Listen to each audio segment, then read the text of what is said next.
Itu sentuhannya ke jiwa menjadi kuat dan keingatan itu dahsyat. Kalau pengen lihat risetnya orang barat, suasana yang paling menenangkan, meneduhkan, membuat konsumsi berpikir itu sehat dan cepat memahami sesuatu, itu waktunya.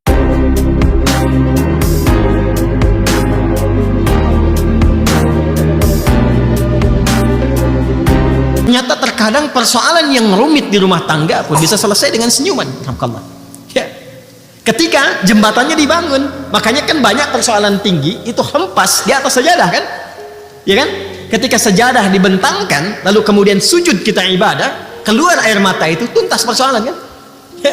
Tapi tidak sedikit persoalan yang kecil menjadi membesar, karena kata Nabi itu tadi di hadis qudsi banyak mainnya. Yang ditampilkan tuh kedudukannya, ya, harta bendanya, egosentrisnya dan sebagainya. Demikian dalam problem kehidupan sosial, di pekerjaan, di bisnis dan sebagainya. Jadi kalau takwanya meningkat, wa man yattaqillaha. Masih ingat teorinya dulu? Kalau ada kata man, ya, man nanti masuk dalam isim mausul, itu artinya ayat itu ditujukan untuk setiap personal hamba. Maka cara memahaminya, ini ayat untuk saya. Hei Adi Hidayat, gitu cara memahami ya. Anda silahkan siapapun namanya ya. Hai Adi Hidayat, kalau takwamu engkau tingkatkan, aku berikan solusi. Yaj'al lahu makhraja, dan nggak pakai alif lam makhrajanya. Nanti saat masuk ke situ kita i'rab insyaallah. Di i'rab itu dibedah secara bahasanya. Ya, itu surah 65, kita masih di surah kedua kan? Ya. Itu umum, nakirah itu nggak bisa dibatasi. Ya, artinya di semua aspek persoalan kehidupan, kalau kita tingkatkan takwa, itu diselesaikan oleh Allah, dimudahkan. Wa yarzuqhu min haitsu la yahtasib. Bahkan segala jenis rizki itu kan bukan hanya uang, pakaian, tidak. Keturunan, ketenangan, kenyamanan itu bentuk rizki. Itu bentuk rizki. Itu diberikan oleh Allah kemudahan bahkan dari sisi yang tidak kita duga. Ya, ilmu sering saya katakan kan, Al-Baqarah di akhir ayat 282. Wattaqullaha wa yu'allimukumullah. Engkau tingkatkan takwamu kepada Allah, Allah tambahkan pengetahuan. Itu janji Allah. Karena itu orang dulu gak pernah mereka belajar sebelum mereka meningkatkan sholat.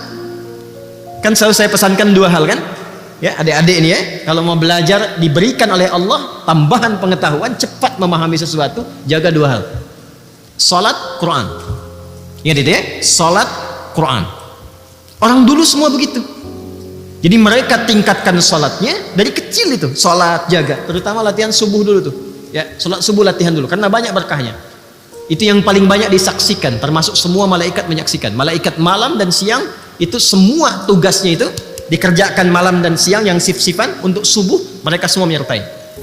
Itu yang dimaksud di Quran surah ke-17 Al-Isra di ayat ke-78.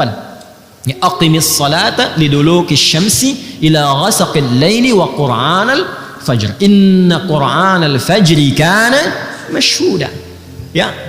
Jadi kata Nabi SAW, sungguh inna malaikatal laili wa malaikatal nahari, malaikat yang bertugas di malam dan di siang itu menyaksikan semua bacaan-bacaan yang dilakukan di waktu subuh. Karena itu orang dulu itu sebelum subuh udah siap-siap. Makanya saking berharganya waktu subuh itu, karena dimulai pergerakan berkehidupan, termasuk oksigen juga bertebaran, ya kan? Karbon dioksida diserap, ya oksigen keluar kan? Makanya ayatnya di Quran surah ke-8 At-Takwir itu ayat 18, ya was-subhi idza tanafas. Kalau subuh itu tiba, tanafas. Maka peredaran kehidupan itu dimulai, nafasnya dimulai, matahari mulai muncul, ya. Bunga-bunga pun sejuk, nyaman, oksigen banyak keluar. Makanya mahal subuh itu. Disiapkan, mereka tunggu sebelum subuh udah bangun. Nah, itu waktu yang paling ideal tuh, 1 jam menjelang subuh itu. Jernih, cara berpikir tenang. Ya, kembali ke Quran surah Al-Muzammil itu di ayat yang ke-6, inna nasyi'atal laili hiya ashaddu waqa'an wa aqwamu qila. Kalau Anda bisa bangun tuh di antara sekian malam, khususnya yang mendekati kepada subuh, sepertiga malam terakhir, itu sentuhannya ke jiwa menjadi kuat dan keingatan itu dahsyat. Kalau pengen lihat risetnya orang barat ya tentang bagaimana bangun menjelang subuh itu, ya di sepertiga malam, silahkan cek risetnya itu. Suasana yang paling menenangkan, meneduhkan, membuat konsumsi berpikir itu sehat dan cepat memahami sesuatu, itu waktunya. Dan kita punya ayatnya. Dipraktikkan nggak gitu? Dia ternyata diminta tahajud itu bukan hanya diminta bangun malam supaya pintar, ya kan? Supaya emosi stabil, supaya tenang, supaya terkoneksi tinggi dengan Allah. Puncaknya apa? Ini supaya dapat solusi. Pengetahuan bertambah. Ingin bahagia? Al-Baqarah di akhir ayat 189. Wattaqullaha la'allakum tuflihun. Tingkatkan takwamu kepada Allah, engkau akan cenderung bahagia. Karena itu di Al-Baqarah di ayat 21 ujungnya ditutup dengan kalimat takwa, la'allakum tattaqun.